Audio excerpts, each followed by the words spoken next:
Hello everyone, welcome to SSC मैथकस्ट।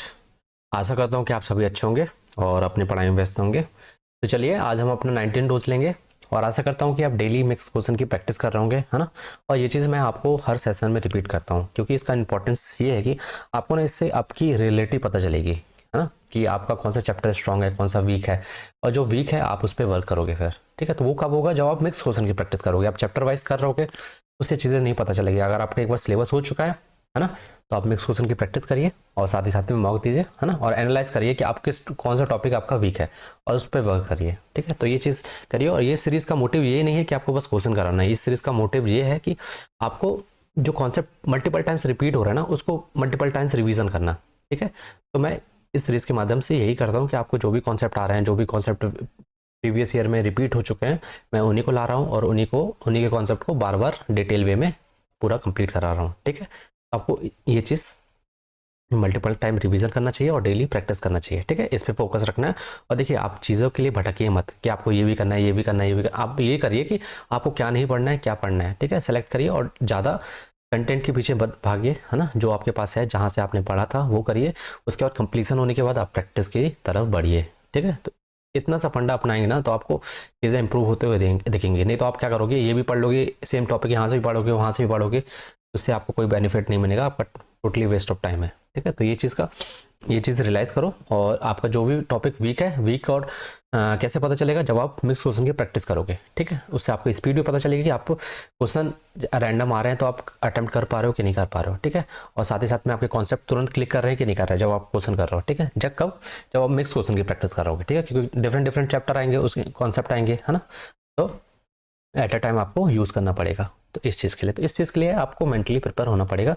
उसके लिए बस आपको क्या करना है, कंसिस्टेंट रहना, डेली मिक्स क्वेश्चन की प्रैक्टिस करनी है। आप भले ही 10 से 15 क्वेश्चन करो, पर करो, ठीक है। तो चलिए बढ़ते हैं पहले क्वेश्चन की तरफ। तो ये देखते हैं पहला क्वेश्चन हमारा, जो कि है कोऑर्डिनेट ज्योमेट्री से, ठीक है। क्या बोला है? For which value of k do the pair of linear equation, line की इक्वेशन दिए दो, है ना।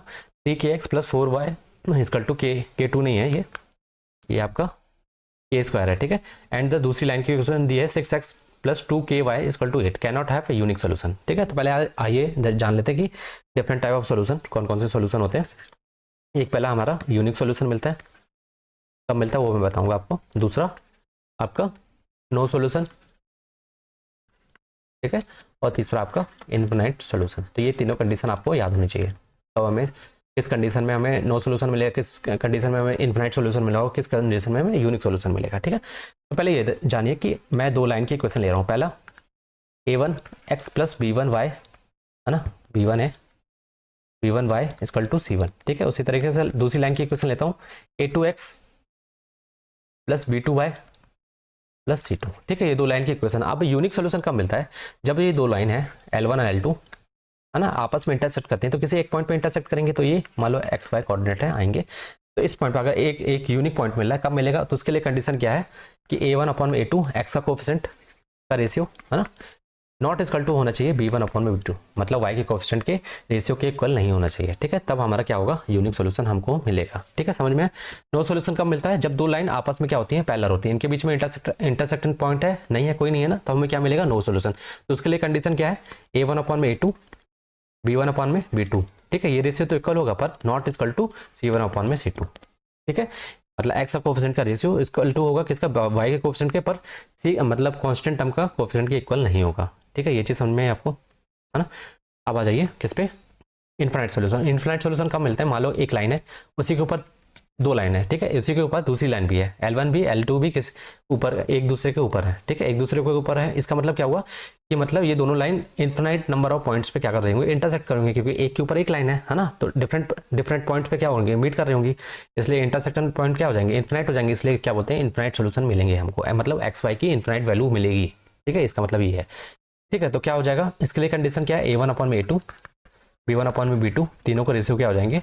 आपस में इक्वल हो जाएंगे। कब? किस केस में? जब हमको इनफिनाइट सॉल्यूशन चाहिए होगा, ठीक है। समझ में? तो यूनिक सॉल्यूशन के लिए क्या होगा? a1 upon a2 not equal to b1 upon b2। No solution कब होगा? जब दो लाइन आपस में क्या होंगी? पैरेलल होंगी। और उसके लिए कंडीशन क्या है? a1 अपॉन में a2 equal to b1 upon में b2 not equal to c1 upon में c2, ठीक है। और a1 b1 ये सब आपको पता है ना, a1 b1 इसके कोफिशिएंट है, और c1 ये क्या है? कांस्टेंट टर्म है, ठीक है, कांस्टेंट है। इन्फिनिट सोल्यूशन के लिए क्या बताया, ए वन अपन में ए टू नॉट मतलब equal to B one upon B two equal to क्या है सी वन अपन में सी टू। तो ये चीज़ समझ में है आपको, ठीक है। तो आ जाइए क्वेश्चन की तरफ। क्या बोला है कि हमें can not have unique solution. तो यूनिक सोल्यूशन कब होता है, मान लो कि पहले मैं इक्वेशन लिख लेता हूँ, 2 लाइन की इक्वेशन जो लिखी है, 3kx plus 4y equal to क्या दिया के स्क्वायर, पहली लाइन की इक्वेशन, ठीक है। दूसरी क्या दिया आपको 6x plus 2ky equal to क्या दिया आपको 8 दिया है, ठीक है। तो कंपेयर कर लो, यहाँ क्वेश्चन क्या है ये, है ना। तो हमको क्या चाहिए, can not have unique solution. Unique solution नहीं होगा, कब नहीं होगा देख लेते हैं, किस वैल्यू पे, मतलब के किस वैल्यू के लिए can not have unique solution, ठीक है। तो देखिए क्या होना चाहिए, ए वन अपॉन में A two not equal to B one upon में बी टू। तो पहले देख लेते हैं किस वैल्यू पे ये दोनों रेशियो इक्वल हो रहा होगा। जिस रेशियो में इक्वल हो रहा होगा, है ना, मतलब जिस वैल्यू पे एक इक्वल हो रहा होगा तो वो वैल्यू को हम हटा देंगे। तो देख लेते हैं किस वैल्यू पे ये इक्वल हो रहा है, तो हमें क्या मिल जाएगा कि can not have unique solution किस पॉइंट पे, ठीक है। तो बी वन अपॉन में बी टू देख लेते हैं। ए वन का कोफिशिएंट क्या है 3x, 3k अपॉन में ए टू का क्या है 6 है, इक्वल टू क्या हो जाएगा बी वन क्या है 4 है, अपॉन में क्या आपका 2k है, ठीक है। यहाँ से सोल्व कर लो, 3 टू जा और ये 2 टू जा और ये कितना आ जाएगा के स्क्वायर, ये के यहाँ से यहाँ जाएगा के स्क्वायर और ये कितना 4, के इक्वल टू क्या आ जाएगा 4 आ जाएगा प्लस माइनस 2। तो आपको यहाँ तो 2 दिया है, ठीक है। तो के की 2 के मतलब के की जब वैल्यू 2 होगी तो हमें यूनिक सोल्यूशन नहीं मिलेगा, क्योंकि हमको इक्वल मिल जाएगा ना। यहाँ देखियो इक्वल वाली कंडीशन सेटिस्फाई कर रहे हैं ना, के की वैल्यू 2 के लिए क्या मिल जाएगा इक्वल मिल जाएगा।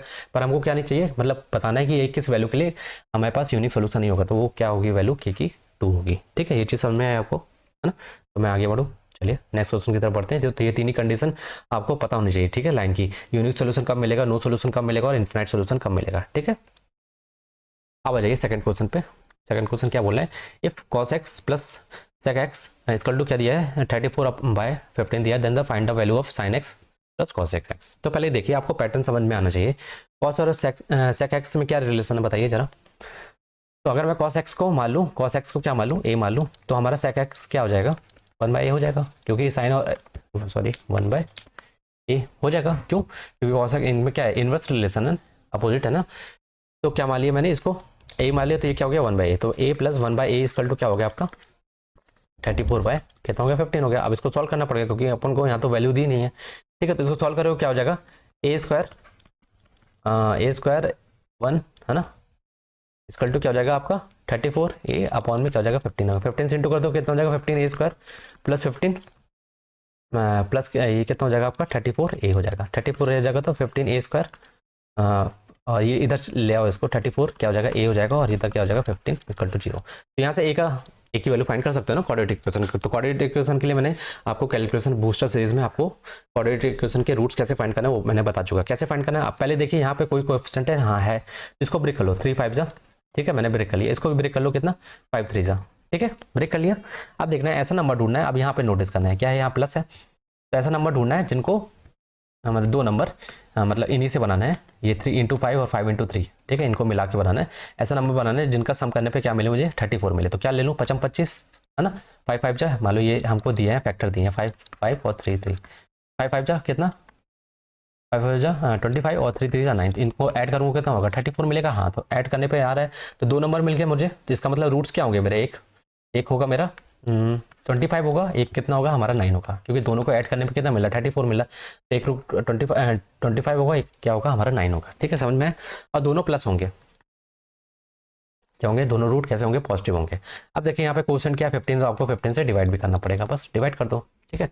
तो क्या आ जाएगा ए की वैल्यू 2 वैल्यू आएंगी, एक क्या आ जाएगा 25 क्या आ जाएगी यहाँ पर लिखो, ए की वैल्यू 2 आ जाएंगी, क्या आ जाएगी एक 25 कितना 15 और दूसरी आपकी 9/15। तो अब देख लेते हैं ए की वैल्यू क्या पॉसिबल है, ये 5 5 जा और 5 3 जा 5, ठीक है, और ये क्या पॉसिबल है ये 3 3 जा और 3 5 जा। अब बताइए कौन सी वैल्यू पॉसिबल है 5/3 और 3/5, ठीक है, दोनों वैल्यू तो ले नहीं सकते है ना, कौन सी वैल्यू पॉसिबल है। देखिए पहला 5/3 क्या कॉस एक्स, ए की वैल्यू क्या है कॉस एक्स लिया ना, ए इक्वल टू क्या है हमारा कॉस एक्स है ना, कितना है 5/3, 5/3 पॉसिबल है कभी, क्यों, क्योंकि समथिंग क्या आएगा 1 पॉइंट आएगा, और हमें पता है कि जो कॉस एक्स की वैल्यू होती है क्या होती है -1 और 1 के बीच में होती है, क्या होती है -1 और 1 के बीच में होती है, 1.1 से ज़्यादा है तो इसके मतलब 5/3 हमारी वैल्यू नहीं हो सकती। तो ये वाली हटा देंगे, हमारी ए की वैल्यू क्या पॉसिबल होगी 3/5, ठीक है। ए की वैल्यू क्या होगी 3/5। तो बस ए इक्वल टू क्या है हमारा, ए क्या माना एज्यूम किया था हमने cos x, क्या माना था cos x, A equal to क्या था हमारा cos x, तो उसकी वैल्यू कितनी है आपकी 3/5 है। तो आप निकाल लो जो चाहिए।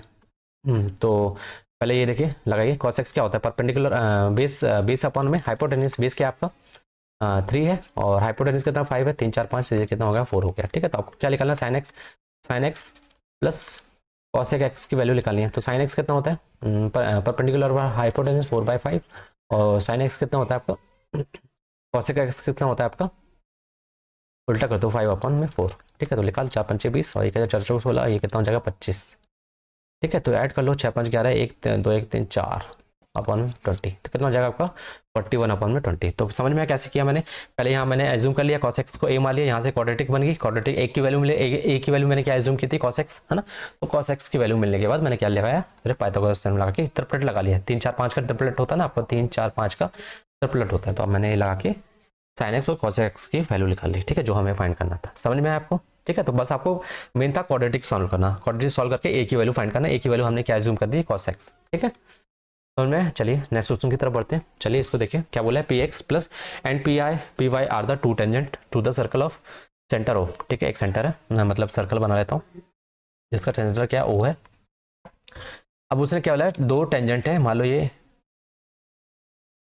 पी है हमारा कॉमेंट पॉइंट, है ना, ये मान लो एक्स है, ये क्या है हमारा वाई है। ठीक है, उस रेडियस है क्या दिया, सर्कल के रेडियस दिया है, मान लो कि यहाँ टेंजेंट से लेकर यहाँ तक क्या होता है, यहाँ से मैं खींचूँ, ये रेडियस है कितनी दी हमको 8√2, यहाँ से यहाँ भी क्या होगी रेडियस 8√3 होगी ना, है ना। अब क्या दिया है X P Y equal to 180, ये कितना दिया आपको 120 डिग्री दिया है। तो what is the value of क्या बताना है, पी एक्स रूट ऑफ इसका रूट ऑफ किसका P X square plus P Y plus P O की वैल्यू करता है। पहले मैं पी ओ को ज्वाइन कर लूँ। ठीक है, तो पहले देखिए ये वाले दोनों ट्रायंगल आपस में क्या होते हैं, कॉन्ग्रुएंट होते हैं। कैसे होते हैं आइए देखते हैं, पहले सारा डिटेल में जान लेते हैं। पहले आपको ये चीज़ पता है ना कि आपने ये पढ़ा होगा कि सर्कल के ऊपर दो टेंजेंट ड्रॉ करते हैं, दो टेंजेंट ड्रॉ करते हैं, वो क्या होते हैं आपस में क्या होते हैं इक्वल होते हैं, जैसे पी एक्स और पी वाई। तो क्या होता है पी एक्स इक्वल टू क्या होता है पी वाई, तो क्यों होता है आइए देखते हैं। पहले कॉन्ग्रुएंस करके हम ये वाला ट्रायंगल और ये वाला ट्रायंगल क्या होते हैं आपस में कॉन्ग्रुएंट होते हैं, कैसे होते हैं आइए देखते हैं, है ना। पहले तो ये देखिए कॉन्ग्रुएंस कैसे प्रूव करते हैं, या तो आपको राइट हैंड साइड प्रॉपर्टी हो, चाहे साइड एंगल साइड वाली प्रॉपर्टी हो, चाहे A S side angle side angle वाली हो, चाहे साइड वाली प्रॉपर्टी, इन चारों क्राइटेरिया से हम क्या प्रूव करते हैं, कॉन्ग्रुएंसी प्रूव करते हैं। ठीक है, तो हम देखते हैं कौन सी लग रही है। पहले तो ये देखिए जब भी किसी सेंटर, ये सेंटर है ना आपका, सेंटर से जब भी हम टेंजेंट पे ड्रॉ करते हैं क्या लाइन, तो वो क्या होती है परपेंडिकुलर होती है। उसी तरह से ये भी क्या होगी परपेंडिकुलर होगी, तो ये कितना हो गया 90 डिग्री। ठीक है, समझ में आया। अब देखिए ये जो थीटा होता है, देखिए पहले बाद में देखेंगे, हाँ अब देखिए ये वाली साइड और ये वाली साइड क्या होंगी आपस में इक्वल होंगी, इक्वल होंगी ना, क्यों ये क्योंकि ये रेडियस है, ये भी आ रहा है ये भी आ रहा है। ठीक है, इस वाले ट्रायंगल में देखना, मैं बना लेता हूँ इसको पी, मान लो ये क्या है एक्स और ये वाई है। ठीक है, तो एंगल कौन सा ट्रायंगल पी एक्स ओ और एंगल किसमें sorry triangle P Y O. ठीक है, इन चीज़ों में देखना। पहला तो हमको क्या मिल गया एक्स ओ, देखिए कैसे प्रूव कर रहा हूँ, साइड इक्वल मिल गई, एक साइड में इक्वल मिल गई क्या एक्स ओ इक्वल टू क्या इसमें क्या हो गया ओ वाई। ठीक है, दूसरा आपको ये 90 डिग्री है, angle X equal to angle Y, क्योंकि एंगल क्या है 90 डिग्री है। ठीक है, यहाँ लिख लेना एंगल। अब देखिए तीसरी चीज़ क्या है आपका साइड एंगल साइड। ठीक है, तो आपका ये क्या है ये वाला देखो, ये वाली कॉमन साइड है ओपी, देखो ओपी इसमें भी है, ये वाले ट्रायंगल में भी और ये वाले ट्रायंगल में भी। ठीक है, तो ओपी इक्वल टू ओपी, क्यों सेम कॉमन लिख लेना, सेम नहीं यहाँ कॉमन साइड है ना ये, तो ये क्या है साइड, तो साइड एंगल साइड से क्या हो गया, ये साइड थी क्योंकि दोनों साइड इक्वल थी, एंगल ये वाला एंगल लिखा था, साइड कौन सी ओपी और इक्वल टू साइड एंगल से क्या हो गया आपका ट्रायंगल, ये आपस में क्या हो गया कॉन्ग्रुएंट हो गए। तो आप कॉन्ग्रुएंट होने के बाद सारा चीज़ें एक्जैक्टली सेम हो जाती है। ठीक है, तो ये वाली साइड किसके इक्वल हो जाएगी, ये वाली के इक्वल, ये वाला एंगल किसके इक्वल हो जाएगा, ये वाला एंगल थीटा होगा, तो ये भी एंगल क्या होगा थीटा होगा। तो जब भी याद रखना पूरा एंगल होगा जो भी, तो आधे आधे इक्वली में बढ़ जाएगा। ठीक है, ये चीज़ समझ में आई। ठीक है, तो ये 90 तो हमको पता ही था, और ये वाला एंगल क्या होंगे आपस में इक्वल होंगे। ठीक है, ये चीज़ क्लियर हुई आपको। अब आ जाइए देखते हैं, और ये वाली साइड मैंने बता दिया कैसे इक्वल हुई, तो क्या हो जाएगा यहाँ से P X equal to P Y जाएगा। क्यों हुआ सिंपलिसिटी से सारी चीज़ें क्या हो जाती है आपस में इक्वल हो जाती हैं। ठीक है, जब कॉन्ग्रुएंसी हो गई तो मतलब दोनों एग्जैक्टली सेम है। सिमिलरिटी में तो ये नहीं बोल सकते, सिमिलरिटी में ये होता है कि रेशियो सेम हो जाते हैं। ठीक है, पर जो कॉन्ग्रुएंसी प्रूफ होने के बाद क्या होता है जो ट्रायंगल है एग्जैक्टली सेम है एक दूसरे के। ठीक है, सेम है। अब आ जाइए, अब मैंने बताया आपको यहाँ 8√3 दिया है, अब ये वाली क्या है कॉमन टेंजेंट है ना, और आपको क्या दिया है ये वाला ये वाला पूरा एंगल दिया था 120। मैंने बताया कि ये वाला एंगल इक्वल होगा, तो ये वाला एंगल कितना होगा 60 होगा, और ये वाला भी एंगल कितना होगा आपका 60 होगा, तो 120 दोनों में डिवाइड हो जाएगा 60 60। ठीक है, अब देखिए आपको ये वाली ट्रायंगल की स्पेशल प्रॉपर्टी पता है कि अगर ये 90 डिग्री है और ये 60 डिग्री है और ये कितना आपका 30 डिग्री है, तो 60 के सामने क्या होता है √3, है ना। ये स्पेशल ट्रायंगल हमने पढ़ रखा है कई बार। ठीक है, 30 के सामने क्या होता है 1 होता है ना, और 90 के सामने क्या होता है आपका 2 होता है। ठीक है, तो अब देखिए यहाँ 60 डिग्री है, 60 के सामने क्या है 8 क्या है आपका 8 √3, है ना। तो मतलब 60 के सामने √3 की वैल्यू कितनी दी आपको, √3 की वैल्यू दी है आपको 8 √3। तो हमको क्या निकालना है, पहले ये वाली साइड निकालो, px चाहिए ना, px कितना हो जाएगा आपका, तो px की वैल्यू क्या होगी, ये देखिए ये तो 90 है, ये तो 90 और ये क्या होगा हमारा 60 डिग्री होगा ना, सॉरी ये 30 डिग्री, ये वाला कितना होगा 30 डिग्री। उस तरीके से ये वाला कितना होगा 30 डिग्री। ये बताइए 30 डिग्री है तो 30 डिग्री होगा, 30 डिग्री के सामने क्या होगा 1 यूनिट, है ना। तो √3 की वैल्यू 8 √3 दी है, तो इसका मतलब 1 यूनिट की वैल्यू कितनी हो जाएगी आपकी, ये √3 से रूट कट जाएगा, बच्चे का कितना 8, तो आपकी ये वाली साइड कितनी हो जाएगी 8 हो जाएगी। ठीक है, अब आपको पता है कि ये दोनों ट्रायंगल क्या होता है आपस में कॉन्ग्रुएंट होते हैं, तो इसका मतलब ये PY भी क्या होगा इसका क्या होगा 8 होगा। ठीक है, ये चीज़ समझ में कितना होगा 8 होगा, 8 सेंटीमीटर होगा। तो ये वाली साइड भी कितनी होगी 8 होगा, क्योंकि ये दोनों ट्रायंगल आपस में क्या होते हैं कॉन्ग्रुएंट होते हैं। ठीक है, तो हमको मिल गया px इक्वल टू कितना 8 मिल गया, py इक्वल टू भी कितना मिल गया 8 मिल गया, 8 सेंटीमीटर लिख लेना, है ना। और क्या चाहिए था हमको, पीओ चाहिए ना, और क्या चाहिए पीओ चाहिए, ये देखिए पीओ चाहिए ना, इस पीओ कितना है हमारा, पीओ कितना होगा बताइए, अब ये बताइए, अब ये पीओ क्या है 90 डिग्री के सामने क्या है, ये आपका 90 डिग्री है ना, कहाँ गया, हाँ, ये देखिए 90 डिग्री, 90 से कितना होगा 2 यूनिट है ना। तो √3 की वैल्यू कितनी थी, √3 की वैल्यू कितनी 8 रूट थी ना, 60 के सामने √3, है ना। तो हमको चाहिए 2 यूनिट की वैल्यू, तो रूट से रूट कर गया, 2 यूनिट की वैल्यू कितनी आ जाएगी 16 आ जाएगी। तो ये वाली साइड कितनी आ जाएगी, ये वाली कितनी आ जाएगी 16 आ जाएगी। ठीक है, समझ में कैसे मैंने निकाला, बस ये ट्रायंगल ये स्पेशल ट्रायंगल का यूज़ करना है, जितना यूनिट दिया है उसके सामने हमको, क्योंकि 60 डिग्री के सामने दिया था 8 √3। ठीक है, तो 8 √3 की हेल्प से हमने निकाल लिया सारों साइड। तो ये कितनी आ गई 16 हो गई, तो हमको पीओ कितनी मिल गई, आपको पीओ कितने मिल गया 16 मिल गया, तो बस यहाँ लगा दो। तो px कितना है आपका, px आपका 8 है, 8 स्क्वायर हो जाएगा, है ना। py कितना है आपका 8 स्क्वायर। ठीक है, पीओ कितना है आपका 16 स्क्वायर, तो 8 स्क्वायर कितना होता है 64 होता है, ये कितना होता है 64 होता है, ये कितना होता है 64 होता है, और 16 कितना होता है आपका 256। तो ऐड कर लो, 4 4 8 8 6 14 4 हो गए, और फिर कैरी 1 6 7, ठीक है 6 7 और 7 6 13 13 5 18, ये कैरी कितना 384 आया, बस निकाल लो। आप देखो काटो कैसे, कितने कितने में से जाएगा, इसको ब्रेक करो, पहले ब्रेक करोगे कैसे, 3 1 जा 3 3 2 6, मान लो 3 से ब्रेक करता हूँ, 3 1 जा 3, हाँ ये कितना 1, 3 2 जा 6 बच्चा 2, और कितना 8 3 24। ठीक है, 128 काटो कैसे जाएगा 4 3 12, इसको फर्दर ब्रेक करूँ तो कितना आ जाएगा 4 4 4 3 12 4 3 8। ठीक है, फिर ये कितना हो जाएगा 8 चौको 32। ठीक है, तो बस जो निकाल लो, 8 निकल जाएगा, 8 में नहीं, 8 में आपका इसको लिख लो 4 × में 2।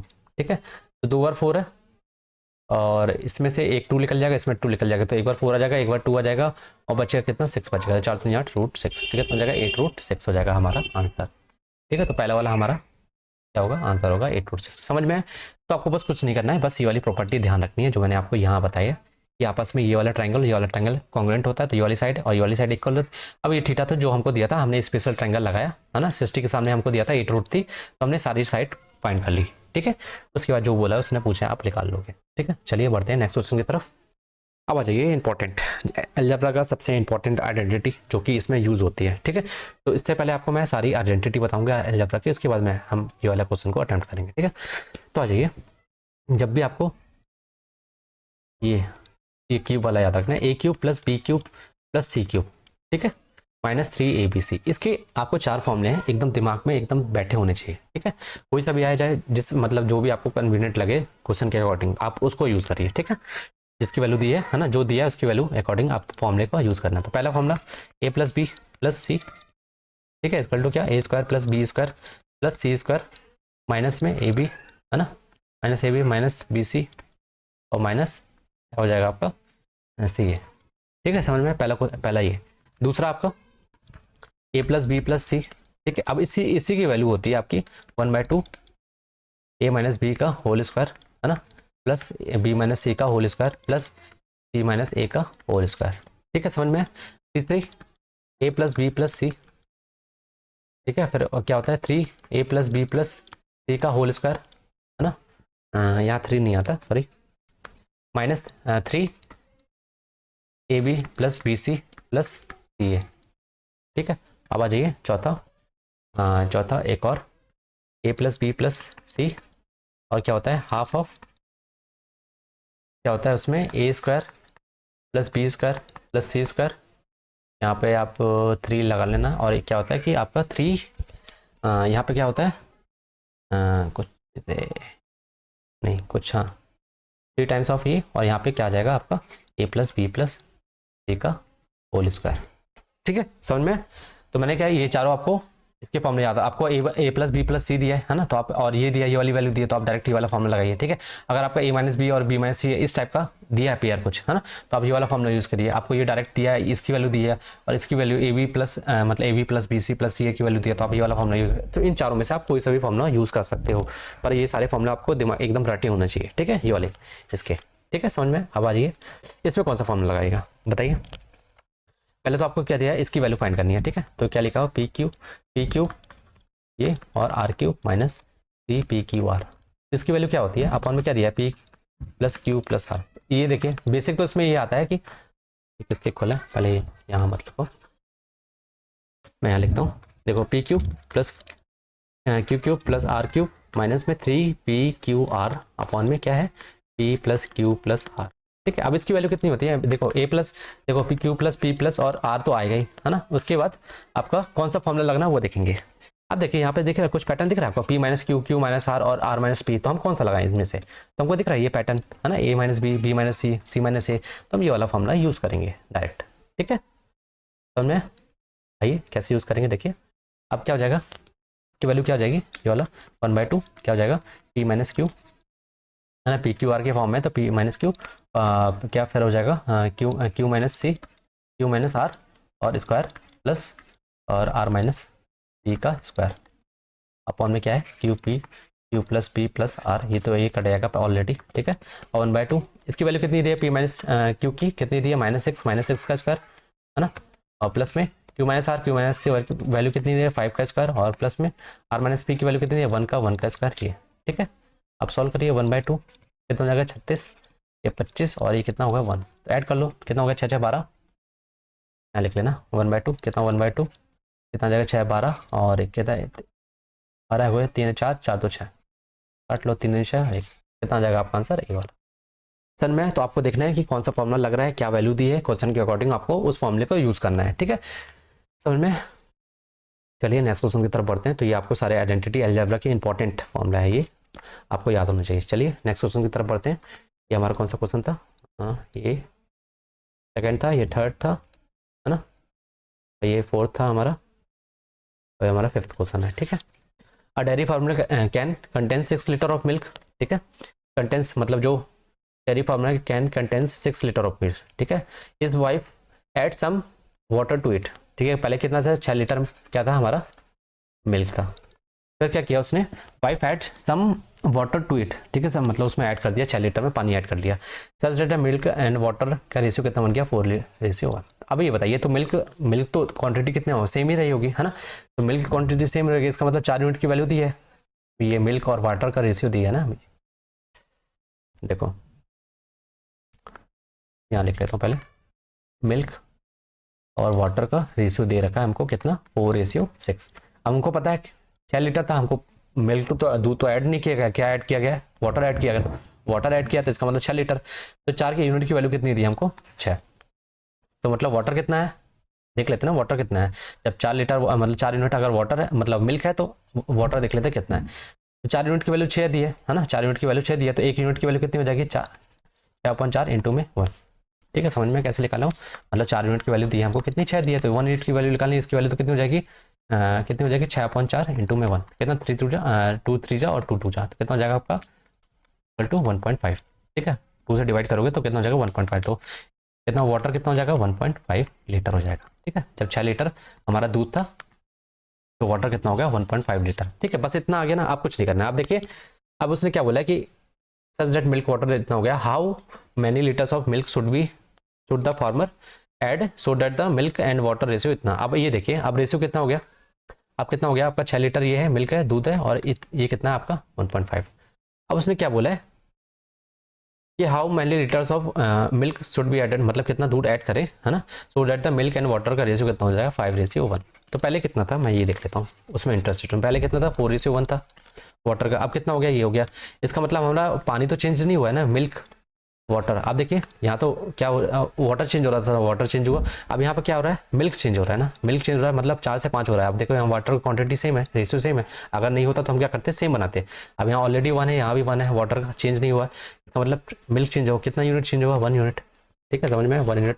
अब आपको पता है कि 1 यूनिट की वैल्यू कितनी दी थी आपको, 1.5 दिया था, है ना। वाटर का निकाला था, कितना था 1.5 लीटर था। तो ये बताइए कितना दूध, कितना लीटर दूध ऐड किया होगा, तो अपन को +1 की यूनिट की वैल्यू बतानी है। तो कितना हो जाएगा 1.5 लीटर वाटर, मतलब मिल्क क्या किया होगा, ऐड किया होगा। ठीक है, समझ में। क्योंकि 1 यूनिट की वैल्यू दी है तो हम +1 यूनिट कितना चेंज हुआ है वही बताना है ना, कि हाउ मेनी लीटर्स ऑफ कितना दूध ऐड किया। तो कितना दूध है 1 यूनिट, तो 1 यूनिट की वैल्यू तो हमें दे रखी है 1.5, तो हमने यहाँ से भी क्या आ जाएगा 1.5 लीटर आपने क्या किया है, दूध को ऐड किया है। समझ में। चलिए आगे बढ़ते हैं। अब ये क्वेश्चन देखिए, a circle is inscribe in a triangle ABC such that A B equal to कितना दिया आपको, मैं यहाँ बना लेता हूँ पहले ट्रायंगल। ठीक है, इसके अंदर सर्कल इंस्क्राइब है। ठीक है, इन सर्कल, और ए बी क्या लिख लेता हूँ, ए बी सी। ये वाली साइड कितनी दी है आपको, टोटल 16 दिया है, मतलब A B side. B C कितना दिया है आपको 20 दिया है, ए सी कितना दिया है आपको 24 दिया है। ठीक है, centimetre. If the circle touch to side A B C, कहाँ पे ए बी को कहाँ पे टच कर रहा है, जेड पे, और बी सी कहाँ टच कर रहा है, एक्स पे, और ए सी कहाँ टच कर रहा है आपका वाई पे। ठीक है, इन तीनों जगह। तो अब उसने क्या पूछा, that what is the value of A Y, इसकी वैल्यू पूछी है, किसकी वैल्यू, वैल्यू। अब देखिए, आपको क्या कुछ नहीं करना, आपको बस एक चीज़ मैं आपको पॉइंट बताऊंगा, बस वो चीज़ देखना है। जैसे आपको ये वाली साइड निकालनी ना, तो ये देखो ये वाली साइड इस पॉइंट पे ना, इस पॉइंट से कितनी लाइन जा रही है, ये वाली लाइन, ये वाली लाइन। ठीक है, तो आपको कुछ नहीं करना, जिस साइड को फाइंड करना है ना, उस साइड देखो कितनी लाइन है, ये वाली और ये वाली लाइन जा रही है। ठीक है, तो ये वाली लाइन और ये वाली लाइन का सम करना है, मतलब 16 और 24 का क्या करना है, सम करना है। क्या करना है, अगर मान लो ए वाई निकालना है ना, तो क्या करोगे, जिस लाइन से ये टच हो रही है, पॉइंट टच हो रहा है, तो उस लाइन से जाने वाली 2 लाइन का उनका सम करो, कितना आपका ए बी प्लस ए सी, और आपको माइनस करना है उसके जस्ट अपोजिट वाली, इस लाइन से टच हो रहा है क्या पॉइंट, नहीं, ये क्या हो जाएगा, माइनस का करना है आपको, बी सी करना है। ठीक है, अपॉन में क्या हो जाएगा 2, तो निकाल लो कितना हो जाएगा आपका 16 प्लस 24 माइनस में आपका 20 अपॉन में 2, कितना होगा 6 4 10, और ये कितना 6 4 10 और ये 40 में तो होगा 20 हो गया, तो ये 20 अपॉन में 2, तो कितना आ जाएगा आपका 10 सेंटीमीटर। तो आपका आंसर क्या हो जाएगा 10 सेंटीमीटर। अगर मान लो आपको ये वाली साइड निकालनी होती है तो क्या करते हैं, ये वाली साइड निकालना है, बी एक्स निकालना, तो बी एक्स देख लो पॉइंट, इससे ना पॉइंट टच है, तो ये वाली साइड का सम। ठीक है, तो जैसे आपको बी एक्स निकालना है, बी एक्स कैसे निकालोगे, बी पॉइंट से जाने वाले दोनों हैं, बी ए प्लस बी सी, और माइनस करोगे जस्ट इसके अपोजिट वाली, कौन सी, ए सी, अपॉन में 2 कर दोगे। ठीक है, तो बस आपको बी एक्स साइड लिखा, जो भी साइड निकालनी होगी आप आराम से निकाल सकते हो। ठीक है, इस तरीके से आपको निकालना। चलिए नेक्स्ट क्वेश्चन की तरफ बढ़ते हैं। अब ये क्या बोला है कि the area of sector of a circle that subtends कितना degree 22.5 degree angle at the centre. ठीक है, एरिया ऑफ सेक्टर जो कि कितना एंगल सबटेंड कर रहा है, ये एंगल दिया आपको कितना 22.5 डिग्री। ठीक है, eight the centre given S, ये एरिया ऑफ इसका एरिया दे रखा है। ठीक है, what will be the radius of the circle, radius of circle, circle की रेडियस बतानी है, तो कुछ नहीं करना है। एरिया ऑफ सेक्टर क्या होता है, फॉर्मूला याद होगा आपको, एरिया ऑफ सेक्टर क्या होता है, 2 फॉर्मूला है आपको मैं बता दे रहा हूँ। एरिया ऑफ सेक्टर कैसे निकालते हैं, area of sector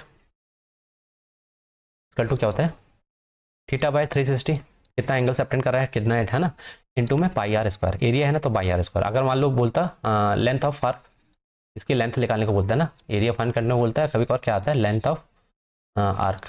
length of arc कैसे फाइंड करते हो, θ/360 इनटू में 2 पाई आर, क्या करोगे सरकमफेरेंस लोगे। ठीक है, समझ में। तो लेंथ ऑफ आर्क पूछता है और क्या पूछता है, एरिया ऑफ सेक्टर। ठीक है, तो एरिया ऑफ सेक्टर के लिए क्या होता है, क्या बताया मैंने, 360 θ/360 डिग्री इंटू में पाई आर स्क्वायर, और आपको दे रखा है कितना एरिया, एरिया ऑफ सेक्टर कितना दे रखा है 346.5। अब देख लो कितना एंगल सबटेंड कर रहा है 22.5, आपको डायरेक्ट निकालना चाहिए कितना, यहाँ लिखता हूँ मैं कितना 22.5 360 इंटू में क्या है पाई आर स्क्वायर इक्वल टू क्या है 346.5। अब काट लो, किससे कट रहा है, 9 से काटो, ये जीरो ला लो, 9 से 9 दूनी 18 और बचा कितना 4, 9 5 45, कितना हो जाएगा आपका 9 4 36, ठीक है। 25 से ला लो, 25 चौको 100, कितना बचेगा यहाँ पे कट के बचेगा 1/, सोचते तो ये आपका टोटल यहाँ पे क्या आएगा 1/16, ठीक है।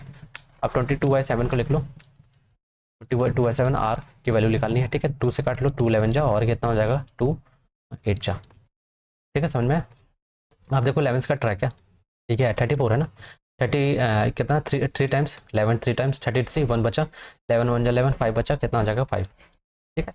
और किसी से कटेगा नहीं, कटेगा ना, 8 से इंटू कर लो, आर स्क्वायर है ना, अब भेज लो, हाँ 5 इंटू में 8 इंटू में 7, 8 से इंटू करो 8 40, 40 4 कैरी, 8 का 8 4 12, 1 8 24, 24 1 25 इंटू में 7, ठीक है। अब ये देखो किसका स्क्वायर है आपका, किसका स्क्वायर है बताइए, ये 7 से काटो 7 7 7 तरीके से 4 50 7 6 42, ठीक है। तो मतलब कितना हो गया आपका 7 कम 7 7 2 14 7 21 और 7 6 42 इंटू में 7, ठीक है। तो ये आएगा, तो आर की वैल्यू कितनी हो जाएगी 36 इंटू में 7 इंटू 7, ठीक है। तो कितना हो जाएगा आपका 6 आएगा और क्या आएगा 7 आएगा, तो 7 6 42, आपका आंसर क्या हो जाएगा 42। तो समझ में आया, तो आपको क्या निकालना था, आपको आर की वैल्यू निकालना था, आपको एरिया सेक्टर देख लिया था और कितना एंगल सेप्टेंड कर रहा है, ये कितना कर रहा है 220 मतलब 22.5 डिग्री, ठीक है। तो यहाँ से निकाल लेना, एरिया सेक्टर का फॉर्मुला रखना और आपको दे रखा, तो यहाँ से आप क्या फाइंड कर लोगे, आर की वैल्यू फाइंड कर लोगे, ठीक है। समझ में अब आ जाइए इस क्वेश्चन को देखिए, क्या बोला, the cost of fencing square field with rate of कितना 20 पर मीटर स्क्वायर, इस कितना दिया, इतना दिया। How much will it cost to lay 3 metre wide pavement along the fencing, है ना, इनसाइड द फील्ड, ठीक है। कितना कॉस्ट लगेगा 3 मीटर वाइड अंदर पेमेंट कर रहा है, ठीक है, एट द रेट ऑफ कितना 50 रुपये पर मीटर स्क्वायर। देखिए पहले उस क्या क्वेश्चन क्या बोला ये समझिए, पहले तो उसने बाहर पेमेंट, बाहर उसने करवा फेंसिंग करवाई, ठीक है, बाहर चारों तरफ, तो उसको 20 रुपये के हिसाब से टोटल कॉस्ट कितनी लगी 1000 इतना। तो पहले मैं देख लेता हूँ कि पेरीमीटर कितना होगा, कितने कितने कितने लेंथ में उसने फेंसिंग करवाई, तो कैसे निकालूंगा, तो टोटल कितना कॉस्ट लगा उसको 10080 अपॉन में कितने रुपए के हिसाब से 20 रुपये, तो यहाँ से मेरे को क्या मिल जाएगा पेरीमीटर मिल जाएगा, पेरीमीटर किसका स्क्वायर का, लेंथ मिल जाएगी ना, इतना लगा है, कितना कॉस्ट इतना, तो कितने लेंथ में लगा, ठीक है। तो यहाँ से काटोगे कितना आ जाएगा 4504। अब हमें पता कि पेरीमीटर स्क्वायर कितना होता है ए कितना था 4a होता, तो यहाँ से क्या मिल जाएगा साइड मिल जाएगा, तो साइड कितना हो जाएगी आपकी 4 से डिवाइड करो 4 1 जा बचा कितना 1 4 2 2 बचा और 4 6 24, कितना ए आप कितना आ गए साइड, आपकी साइड कितनी आ गई 126, चारों साइड कितनी वाई स्क्वायर है ना 126। अब उसने क्या बोला 3 metre wide pavement along the fencing inside था, अब उसने 3 मीटर की हर जगह क्या कर दिए फेंसिंग कर दी, ठीक है। तो ये तो हमको बताना उसी का एरिया बताना ये वाले का, ठीक है। तो 3 मीटर, तो पहले ये देखिए हम क्या करेंगे एरिया कैसे निकालेंगे अंदर वाले का जितने में फेंसिंग की है, कैसे निकालेंगे, तो पहले हम ये वाले बड़े वाले का एरिया निकालेंगे, तो बड़े वाले एरिया का स्क्वायर कितना ए स्क्वायर कितना, मान लो बड़े वाले का, ये बाहर वाले का एरिया कितना होगा 126 का स्क्वायर, माइनस करेंगे किसका एज का एरिया, ये भी तो स्क्वायर है ना, 3 मीटर यहाँ से कम किया 3 मीटर यहाँ से कम किया, इसकी लेंथ कितनी होगी बताइए, अंदर वाले स्क्वायर की लेंथ कितनी होगी बताइए, 3 मीटर यहाँ से कम किया 3 मीटर यहाँ से कम किया, तो 126 में 3 यहाँ से 3 यहाँ से, तो टोटल कितना कम कर दिया 6 कम कर दिया, तो इसकी लेंथ कितनी हो जाएगा 120, तो यहाँ भी कितना होगा 120, यहाँ भी 120, यहाँ भी 120, ठीक है। तो चारों साइड इक्वल होंगी ना, स्क्वायर है, तो क्योंकि दोनों साइड से क्या कर रहे हैं इक्वली कम कर रहे हैं ना 3 मीटर, यहाँ से क्या गया 120 मीटर का स्क्वायर करेंगे, मतलब ये वाला इसका एरिया और इस बाहर वाले का एरिया माइनस करेंगे तो क्या मिलेगा हमको ये वाले का, जितने एरिया में हमको फेंसिंग करनी है, ठीक है। कितना हो जाएगा आपका यहाँ से ए स्क्वायर माइनस बी स्क्वायर का लगा लो फॉर्मूला, तो क्या हो जाएगा 126 माइनस 120 और कितना 126 प्लस 120, तो कितनी आ जाएगी, तो ये कितना हो जाएगा 6 हो जाएगा है ना, और इंटू में ये कितना हो जाएगा आपका 6 और ये 2 3 4 और ये कितना हो जाएगा 2 जाएगा, ठीक है। तो बस निकाल लो यहाँ से और कितने रुपए कॉस्ट लग रहा है 50 रुपये, 50 रुपये के हिसाब से कितना कॉस्ट लगेगा, तो देख लेते हैं 6 का इंटू कर लो 6 3 36 3 बचा 4 3 24 27 2 बचा 6 2 12 2 14 और 50 को मैं क्या ले सकता हूँ 100/2 ले सकता हूँ, ठीक है। 2 से इसको काट लो, ठीक है। आपको इजीली सॉल्व करना है तो 50 से इंटू मत करिए, आप क्या करो 100/2 कर दो, 2 से तो इजीली डिवाइड कर सकते हो ना, 2 7 जा 2 3 जा और 1 4 2 8 तो कितना जाएगा 738 इंटू में आपका 100, आपका आंसर क्या हो जाएगा 738 100। समझ में तो इस तरीके से आपको सॉल्व करना, चलिए आ जाइए नेक्स्ट क्वेश्चन देखिए। अब क्या बोला ये 4 pipes of the same types है ना, सेम टाइप्स 4 पाइप है सेम टाइप्स है, टैंक को फिल करेंगे कितने 2 घंटा 15 मिनट में, 2 घंटे 15 मिनट में, then how much time will 5 pipes of the same types take to fill the tank. तो पहले आपको ये चीज़ याद होनी चाहिए ये वाला टाइम एम वर्क में आप करते हो M1 D1, ठीक है, कितना टाइम लग रहा है H1, ठीक है, कितना घंटे लग रहा है H1 इक्वल टू अपॉन में कितना टोटल यूनिट वर्क कर रहा है M2 इंटू में D2 इंटू में S2 अपॉन में आपका W2 कितना यूनिट वर्क कर रहा है। अब मैन हो सकता है, वुमेन हो सकती है, चाइल्ड हो सकता है, कुछ भी हो सकता है, पाइप भी हो सकता है।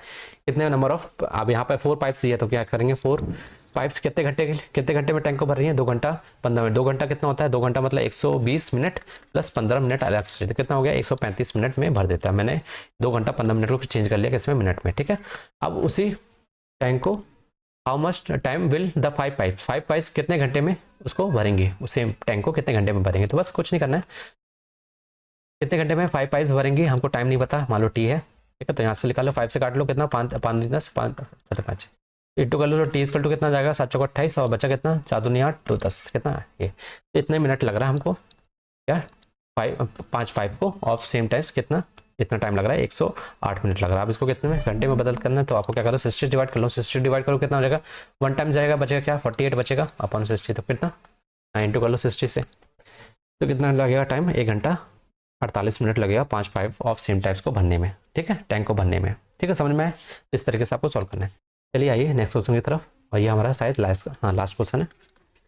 Out of total income a family saves कितना 15% सेव कर लेती है, टोटल इनकम में से 15% सेव कर लेती है। Rest of amount is spend on 3 expenditure, मतलब जो बचा सेविंग के बाद उसको 3 चीज़ों में खर्च कर रहा है, किसमें, हेल्थ में, एजुकेशन में, फूड में। किस रेशियो में, 1:2 ratio 300। The income of rupees, the income is 300, कितना 300 less than thrice the expenditure incurred on education, मतलब जो एजुकेशन में जितना इंकर्ड हो रहा है, मतलब जितना लग रहा है उसका 3 गुना उससे कम है, कितना, मतलब जो इनकम है 300 लेस है उससे, ठीक है, थ्राइस ऑफ किससे, जो मतलब एजुकेशन में जितना खर्च हो रहा है उससे इतना कम है, ठीक है, कितना 300।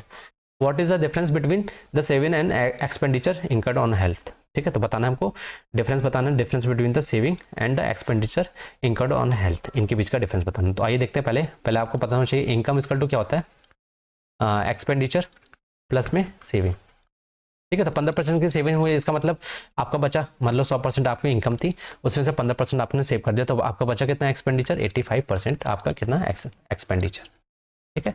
अब उसमें भी क्या किया उसने, एक्सपेंडिचर 3 चीज़ों में किया, किसमें 3 चीज़ों में, पहला किसमें, हेल्थ में, दूसरा आपका एजुकेशन में, ठीक है, और तीसरा आपका फूड में। किस रेशियो में, 1:2 रेशियो 3 रेशियो में। अब देखिए टोटल कितना 85% है, टोटल तो 85% है ना, यहाँ लिख लेना, यहाँ 2 है, ठीक है, तो 1:2 रेशियो 3, टोटल कितना यूनिट हो गया, 5 यूनिट है ना, 1 2 3, ये कितना हुआ 2 4 हो गया, ये 5 हो गया, तो 5 यूनिट की वैल्यू कितनी 85% है। तो मुझे लगाना है इसके सेपरेट कितना परसेंट हेल्थ में मतलब कितना खर्च हुआ, एजुकेशन में कितना खर्च हुआ, फूड में कितना परसेंट खर्च हुआ, तो निकाल लेता हूँ। 5 यूनिट की वैल्यू कितनी 85, तो कितना टाइम्स 17 है ना, 17 5 85 होता ना, क्या बोल रहा हूँ, टोटल मिला के कितना यूनिट है, 5 यूनिट है, 5 यूनिट की वैल्यू कितनी परसेंट है 85% टोटल मिला के, तो 1 यूनिट की कितनी हो जाएगी आपका 17, ठीक है, तो 17 हो गए, तो 17 हो गई, तो यहाँ से कितना हो जाएगा हेल्थ में कितना 70%, 17 34, ये 34%, इसमें 17 34 कितना हो जाएगा आपका ये, ठीक है, समझ में। तो 70% हेल्थ का किसमें, एक्सपेंडिचर का, और 34% एजुकेशन में, और फूड में कितना 34%। अब जो उसने पूछा वो देख लीजिए। अब उसने बोला income is 300 less than the thrice of ये, तो मतलब इनकम जो इनकम है 300 लेस है किससे, जो एजुकेशन के एक्सपेंडिचर से जितना, ठीक है, तो थ्राइस ऑफ एजुकेशन का जो भी परसेंटेज है 300 माइनस कर दो, तो हमको क्या मिलेगा, इनकम मिलेगी। इनकम कितनी है मेरी 100% है, इनकम क्या है 100% है ना, तो कुछ नहीं करना आपको, 100% माइनस में इनका गैप देख लो ना 100, ये तो ऐसे लिखो 3 टाइम्स ऑफ किससे, 3 टाइम्स ऑफ एजुकेशन, एजुकेशन कितना खर्च हुआ आपका 34%, 3 × 34% है ना, माइनस आपका कितना, इनकम कितनी आपकी 100% है, इसकल टू कितना आपको 300 दिया हुआ है, ठीक है, 300 लेस है ना, तो क्या किया ये इससे लेस है किससे, प्राइस ऑफ एजुकेशन पे जितना खर्च हुआ है उससे 300 कम है, तो 300 कम है, तो यहाँ से लेकर लो 4 × 12 3 × 9 और ये 10, 102% माइनस 100% इसकल टू कितना आपको दिया 300।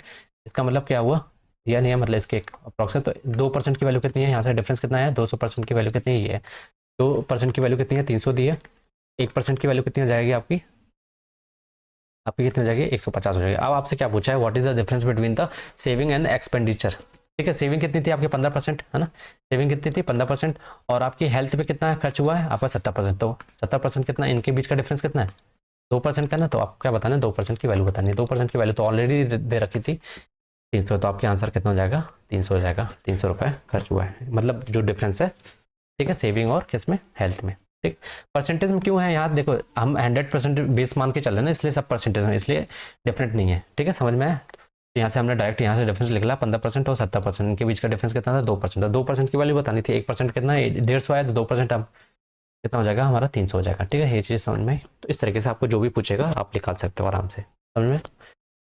तो ये थे हमारे आज के क्वेश्चन। तो आशा करता हूँ कि आपको कई सारी चीज़ें सीखने को मिली। इसी तरीके से आपको प्रैक्टिस करना है और मल्टीपल टाइम्स क्वेश्चन को रिवीजन करते रहना है। ठीक है, तो चलिए मिलते हैं नेक्स्ट सेशन में। तब तक आप प्रैक्टिस करते रहिए और अपने जिस टॉपिक में आप वीक हो उसको इंप्रूव करिए। ठीक है, और अगर आपको कोई भी डाउट आता है तो आप कमेंट सेक्शन पूछ सकते हो।